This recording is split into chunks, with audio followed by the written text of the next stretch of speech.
Alhamdulillah, di hadapan kita yang warna putih, kelihatan Bu?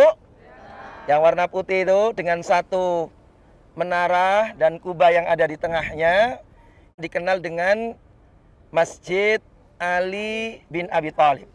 Jadi Masjid Ali bin Abi Thalib, disitulah Ali bin Abi Thalib kemudian wakilah bertempat tinggal. Ya, bertempat tinggal dampingan dengan Sayyidina Abu Bakar As-Siddiq radhiyallahu anhu. Di situ pula dikenal dengan bagaimana Ali bin Abi Thalib melaksanakan sholat sof yang dipakai oleh Ali bin Abi Thalib ketika melaksanakan sholat Aid bersama Nabi Sallallahu Alaihi Wasallam. Seorang sahabat yang terkenal, ya, yang mempunyai satu peran yang sangat besar dalam malam hijrahnya Rasulullah Muhammad Sallallahu Alaihi Wasallam. Seorang sahabat yang kemudian diambil mantu Nabi Sallallahu Alaihi Wasallam, yang daripada beliau turunlah zuriyah Rasulullah Muhammad Sallallahu Alaihi Wasallam, nikah dengan putri beliau yang bernama Fatimah Az-Zahra Il-Batul. Ya. Jadi tempat ini masyru' dikenal dengan Masjid Ali bin Abi Thalib. Seorang yang pilih tanding, seorang yang tatkala terjadi satu pertempuran Khandaq, ya, berani untuk melawan ketua premannya Mekah, ya, Amr bin Abdul Wud.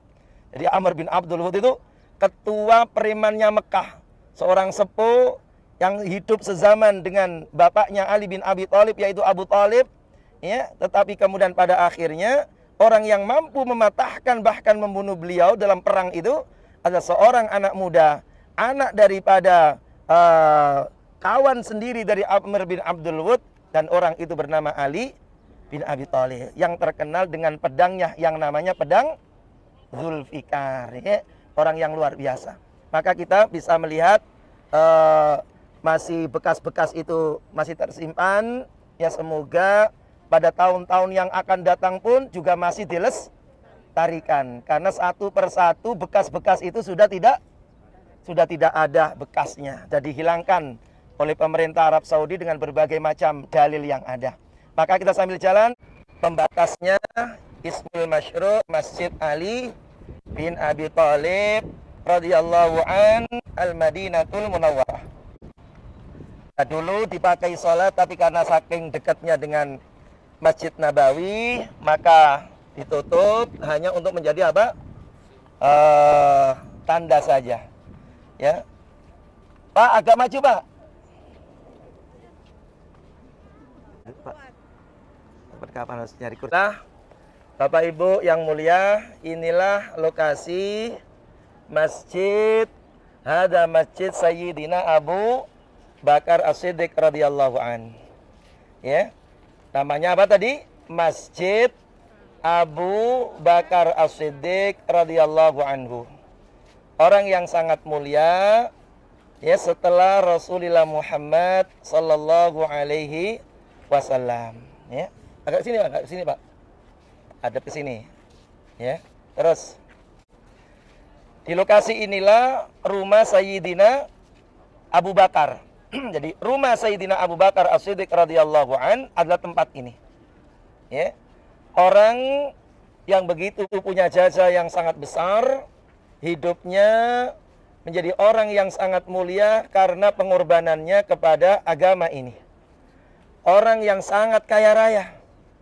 Kaya rayanya Mekah, bangsawan Mekah, tetapi kemudian menjadi orang yang tidak memiliki apa-apa hanya untuk perjuangan agama ini.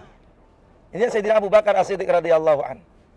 Di orang yang kemudian punya jasa yang sangat besar juga, yang menjadikan salah satu sebab keberhasilan hijrahnya Rasulullah Muhammad sallallahu alaihi wasallam dari kota Makkah menuju Madinah Al-Munawwarah, ya.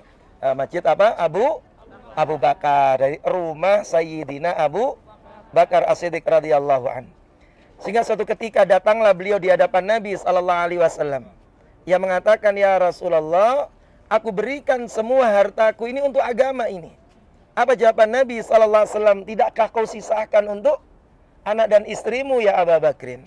Maka Nabi mengatakan demikian karena melihat Abu Bakar begitu sangat antusias, ya, melakukan satu pengorbanan untuk agama ini. Dijawab oleh Abu Bakar As-Siddiq, ya Rasulullah, aku sudah tinggalkan untuk anak dan istriku Allah Subhanahu wa ta'ala. Jadi begitu yakinnya Abu Bakar As-Siddiq radhiyallahu anhu, ya. Maka orang yang punya jasa besar itu berada di tempat ini 400 meter dari rumahnya Rasulullah Muhammad sallallahu alaihi wasallam, ya. Di masjid apa tadi? Masjid Abu Bakar. Akan sholat jenazah. Sholat jenazah gaib. Makanya muncul satu amalan syariat, yaitu sholat gaib itu berawal dari masjid ini. Siapa orang pertama yang disolati gaib oleh Nabi sallallahu alaihi wasallam? Orang itu bernama Raja Najasyi, Raja Habasyah yang hidup bersama Nabi sallallahu alaihi wasallam di zaman Nabi, tetapi tidak disebut sahabat karena tidak pernah ketemu dengan Nabi sallallahu alaihi wasallam, ya. Maka pertama kali dilaksanakan sholat gaib di tempat ini. Bahkan kemudian Nabi pernah melaksanakan sholat gaib untuk Zaid bin Harisah radhiyallahu an. Nabi juga pernah melaksanakan sholat gaib untuk seorang yang dikenal dengan At-Tayyar, yaitu pemilik sayap yang bisa terbang di surganya Allah. Tatkala wafatnya Ja'far bin Abu Thalib At-Tayyar, ya, dalam satu perang Mu'tah. Itu sejarahnya panjang karena panas. Bapak Ibu mulai minggir-minggir, saya ngomong sendirian. Jadi nanti waktu taklim saja, insya Allah, ya.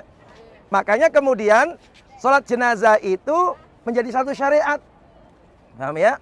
Walaupun jenazahnya nggak ada.